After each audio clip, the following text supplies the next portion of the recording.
Salut à tous, bienvenue, merci d'être avec nous, on vous l'avait dit sur cette antenne de Direct News. Si vous êtes amateur de gastronomie, après le restaurant libanais d'hier, ici, nous sommes plutôt cette fois dans un restaurant italien. Et puis dans un instant, nous irons au restaurant bistronomique La Micheline qui est juste à côté. Alors on a beaucoup de plaisir d'être ici, on est Gare des Eaux Vives, un quartier en plein développement. On aura l'occasion d'y revenir tout à l'heure avec deux de nos invités. On commence par Yves Grange. Bonjour Yves Grange, merci beaucoup de nous recevoir en quelque sorte chez toi, copropriétaire de ces deux magnifiques endroits, de ces deux magnifiques restaurants. Et puis on a à côté de nous également plaisir d'avoir Nicolas Gonnet. Nicolas Gonnet, j'ai envie de dire accessoirement banquier, régisseur également de métier. Vous n'êtes pas des vrais restaurateurs, vous êtes des investisseurs. Et puis nous on a plaisir d'avoir le chef Andrés Arocena qui est avec nous, qui est le chef de ce restaurant Gigi, restaurant italien on le rappelle. Et puis tout à l'heure on va retrouver Andrés dans ce restaurant de La Micheline. Messieurs, merci beaucoup de nous accueillir. Yves, on va commencer peut-être par toi. Ces deux restaurants, Gigi, Micheline, c'est un projet assez sympathique, assez peut-être un peu fou compte tenu de la situation. Nous parler déjà de Gigi qui est né en plein Covid, Yves, et qui se porte plutôt, je crois que c'est le moins qu'on puisse dire, assez bien. Oui, tout à fait. C'est un projet ambitieux. C'était un petit peu un rêve que j'avais depuis un certain temps.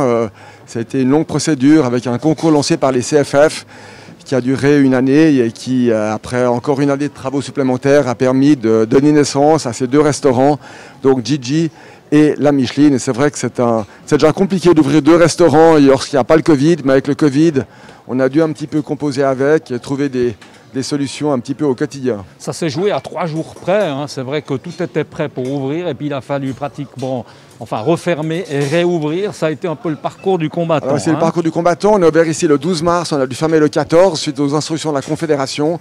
On a pu rouvrir le 11 mai. Et maintenant, depuis le 11 mai, donc c'est un vrai succès puisqu'il y a beaucoup de gens qui souhaitent réserver, qui viennent manger la cuisine du chef. Et c'est vraiment on va revenir sur le côté assez complet de ce restaurant. On va passer le micro peut-être à Nicolas Gonnet. Nicolas Gonnet, évidemment, la banque Gonnet que tout le monde connaît ici à Genève. On peut s'étonner de voir, un banquier dans la restauration. Qu'est-ce qui motive un banquier d'être dans la restauration? Puis je crois pouvoir dire que vous n'en êtes pas à votre coup d'essai, parce qu'il y a d'autres restaurants. Non, mais c'est pas nouveau. J'avais commencé avec le Lyrique, qui est juste à côté de la banque. Donc voilà, c'est un établissement dans lequel j'allais depuis toujours. Et puis j'aime manger, j'aime ce qui est bon. Donc finalement, j'ai commencé avec le Lyrique. Et puis après, avec Yves, on a parlé de ce projet qui est assez exceptionnel. Puis on a eu la chance de rencontrer Andrés. Je fais le lien directement. Mais, bien sûr, bien sûr.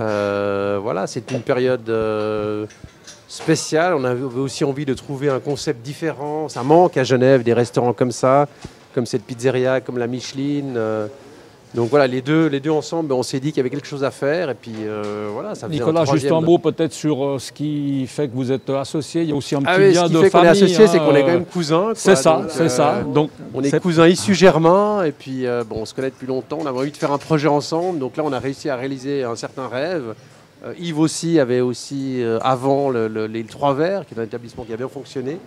Donc on a quand même quelque chose d'une certaine connaissance de ce milieu avant. La restauration vous rapproche et vous unit, on va dire ça en tout cas comme ça, c'est une passion commune. On va y passer le micro, si vous êtes d'accord, à Andrés qui attend. Andrés, présentez-nous un petit peu cette cuisine, cuisine du Gigi Cucina. C'est un restaurant italien, on peut dire un restaurant italien. Bienvenue à Gigi, premièrement. Gigi, c'est une cuisine décontractée, ensoleillée, des bons produits. On se concentre beaucoup sur les choix des produits, la burratina de Genève, de Genève de Casa Mozzarella par exemple. C'est très important pour nous. On a commencé ce restaurant il y a 6 mois après le Covid et on a eu un bon succès. On change la carte régulièrement selon les saisons, avec l'été, l'automne, l'hiver. Alors ça va changer samedi. Je crois que le changement de carte ce samedi, rapidement comme ça, 2 plats qu'on va pouvoir découvrir ici chez Gigi. À partir de samedi, qu'est-ce qu'on peut conseiller? On va monter un peu le micro, Andrés, on va pas vous entendre. Les prochains changements, c'est prévu pour ce samedi. Et par exemple, on va arrêter de faire la burrata de Genève avec des figues noires de Soliès parce qu'on est à la fin de la saison. Et on va la décliner avec des betteraves et avec des cerises amarena aussi. et avec quelques graines de moutarde et un petit peu d'estragon. On va peut-être passer le micro de nouveau à ces deux messieurs. On va vous retrouver dans un instant à la Micheline, le temps de courir. Nous, on va faire le trajet, évidemment. On va passer le micro, on va sortir. Venez, pardon, excusez mesdames, on est en direct. Et voilà, on va sortir. Voilà, messieurs, on va laisser le chef aller dans l'autre, évidemment, restaurant. L'occasion pour nous de marcher un petit peu là le long. Yves, je crois que, évidemment, toi, comme régisseur, comme spécialiste de l'immobilier, on peut peut-être parler de ce quartier comme ça qui est assez impressionnant, hein, qui est en plein développement, avec dessous le fameux Léman Express qu'on ne voit pas. Et là, ici, ça va bouger, Yves, énormément. Effectivement, c'est un quartier fantastique avec la Comédie de Genève, là, qui prévoit dès février prochain des spectacles avec une salle de 500 places et une autre de 200, donc beaucoup de va-et-vient. Et il y a une facilité d'accès sur ce site avec le CEVA, avec le tram, la station de taxi, le bus. C'est vraiment un site vraiment très privilégié. Oui, il y a aussi un peu de skateboard, exactement. Ouais. Merci Nicolas. On va pas l'oublier parce que c'est un projet qui est effectivement familial, on l'a dit, on s'en est rendu compte. Et puis on va pas oublier Camille, hein, quand même, ta fille qui est en vacances. Elle a pris un petit repos, on peut dire bien mérité, parce que on peut dire que ça a turbiné depuis l'ouverture. Oui, tout à fait. Alors, c'est sympa, hein, comme projet. Ce projet a été monté en famille, effectivement, avec ma fille Camille, qui a fait l'école hôtelière de Lausanne et qui a terminé il y a 2 ans maintenant, et qui a pu mettre ses connaissances à profit, donc qui s'est occupé avec moi de toute la conception, et avec Nicolas aussi, de toute la conception et puis la préparation de l'exploitation. Donc c'est un full-time job pour elle. Et effectivement, elle a pris quelques jours de vacances. Et puis c'est sympa, elle a 25 ans, elle a 25 ans, donc c'est une équipe jeune, c'est une équipe jeune. Le but étant de créer des emplois, de faire venir des jeunes, aussi bien en cuisine, au service et au management. Et c'est un projet vraiment qui correspond à ce temps que nous avons actuellement. On va passer le micro à Nicolas. Nicolas, quand on est banquier, comme ça, est-ce qu'on arrive quand même à donner un peu de son temps? Là, vous venez, j'ai envie de dire juste pour manger, ou vous arrivez à mettre un peu la main à la pâte, si je puis dire, ou pas plus que ça? Comment est-ce que vous répartissez un peu les rôles, là, les deux copropriétaires?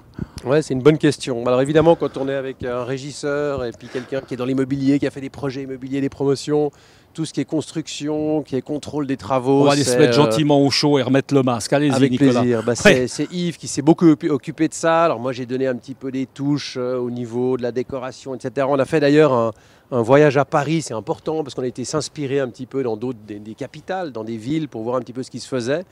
Et puis Paris nous a pas mal inspiré sur des concepts. Parce qu'il y a une déco très originale, hein, des deux côtés. Ouais, hein. c'est très urbain, ça se trouve pas beaucoup à Genève, donc, mais c'est important d'aller dans d'autres villes pour s'inspirer. Donc ça, on l'a fait, on a ramené certaines inspirations d'autres lieux. Mais toute la partie, on va dire, conception, suivi des travaux, c'est Yves qui l'a fait. Moi, j'ai participé peut-être à la carte des vins, et puis plus à un côté un peu plus festif, enfin dans l'idée, etc. Puis après, par nous deux, on a quand même beaucoup de contacts. Donc voilà, on essaye d'être là souvent. Moi, je viens manger presque tous les jours à midi et tous les soirs, quoi. Nicolas, là, c'est un peu au banquier aussi que je m'adresse, hein, et puis au régisseur. Est-ce qu'il y a une volonté, parce qu'on l'aura compris, vous avez un ou deux autres restaurants, enfin vous les avez eus, est-ce qu'il y a une volonté comme ça de partir un petit peu, d'en avoir d'autres? Il y en a un ou deux à Genève, on ne va pas forcément en parler, mais qui sont partis un peu. Venez seulement, on va aller se mettre un peu. Je crois que c'est pas avec la restauration qu'on fait de l'argent, c'est plus de la passion. Et puis, donc le but n'étant pas d'avoir 45 restaurants dans 2 ans. Après, pourquoi pas, mais ça prend beaucoup de temps, il y a aussi des familles. Allez, on va rentrer, je vous laisse rentrer, on va peut-être remettre le masque, hein, c'est un passage un petit peu obligé. Donc je disais que ça prend quand même beaucoup de temps, on a des vrais métiers, hein, donc c'est pas notre métier la restauration, mais on l'a essayé, on l'a testé, ça fonctionne, puis on aime ça, et puis si on peut continuer, on le fera, mais c'est deux concepts, hein, la pizzeria, Gigi, la Micheline, qui est quelque chose de bistronomie. On voit que ça fonctionne bien, donc on va essayer de continuer. Mais il n'y a pas une stratégie derrière. Il n'y a pas une volonté vraiment plus que ça. C'est quelque chose de familial, d'amical et puis de passionné. C'est ça. Bistronomie, un petit mot, ça veut dire quoi? J'aurais pu poser la question au chef qui nous attend là-bas. Nicolas, on va vous laisser aller avec vos amis parce que c'est un peu improvisé, mais ça c'est Direct News, c'est justement ce qu'on aime bien. Passez une bonne soirée. Merci d'avoir été avec nous. Yves, viens avec moi, on va faire le petit bout encore, les deux si tu es d'accord. Bistronomie, ça veut dire quoi? Il raconte c'est la contraction d'un bistrot et de la gastronomie. Donc on essaye d'être un restaurant un petit peu semi-gastronomique avec vraiment des plats de qualité. C'est une sorte de brasserie méditerranéenne. On veut faire des plats du soleil qui s'inspirent vraiment de la méditerranéenne. Et puis Andrés Arocena donc, est un jeune chef cuisinier qui vient d'un lieu très réputé, qui travaillait pour un groupe qui avait une étoile Michelin et qui vient d'un des pays du soleil puisqu'il est d'origine basque et il nous amène un petit peu toute la lumière du soleil. C'est vrai qu'il a un petit accent chantant comme ça qui fait du bien. On va lui passer le micro. Yves, on va te libérer de tes obligations. Merci, on va te laisser rejoindre tes amis. Merci beaucoup Yves Grange d'avoir été avec nous. On va s'avancer un petit peu. Alors, bienvenue à la cuisine de la Micheline. Merci beaucoup. Andrés, c'est important. J'aurais dû commencer par là tout à l'heure. Peut-être juste nous parler un peu de ton parcours. Parce que tu as déjà, pour un garçon de 30 ans, un beau parcours en cuisine. Hein. C'était à Lausanne les débuts, c'est ça? Non, les débuts, c'était à Saint-Sébastien. J'ai travaillé avec Martin Berasategui. C'est un chef étoilé et très réputé au Pays Basque, avec qui j'ai appris beaucoup. Ensuite, j'ai travaillé avec Arsac, c'est une belle maison aussi, c'est une maison étoilée à Saint-Sébastien qui est très réputée. J'ai travaillé avec Gérald Paseda, aussi à Marseille, dans le sud de la France. On va s'avancer parce que là, il y a déjà des belles couleurs. Et puis surtout chez Edgar Bovier, aussi à la table d'Edgar. J'ai travaillé à ses côtés 300 et j'étais chef de cuisine à la table d'Edgar avec lui et j'ai beaucoup appris avec lui. Pour un garçon de 30 ans, c'est déjà pas mal du tout. Parle-nous un petit peu, allez, rapidement comme alors, ça. Alors, je vous ai présenté, je vous ai préparé qui sont bons. Hein.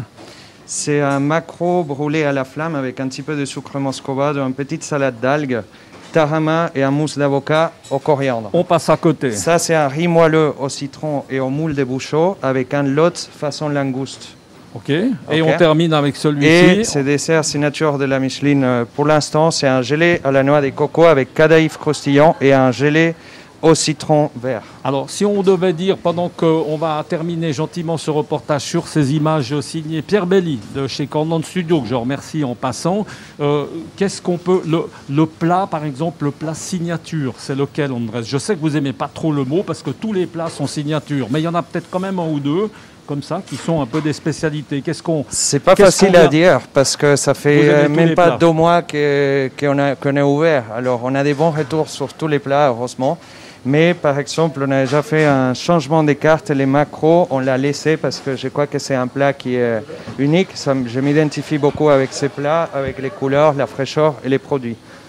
Alors moi j'ai encore un petit mot peut-être plus pour vous taquiner, Andrés. On peut être étonné d'avoir un garçon espagnol à la tête d'un restaurant italien. C'est quoi? C'est l'amour de cette cuisine italienne, c'est un challenge? Je crois que c'est un challenge. C'est très important d'avoir des challenges dans la vie pour progresser. Et voilà, j'ai appris beaucoup sur les fermentations, sur la pâte à pizza, sur les pâtes fraîches. Je m'ai formé.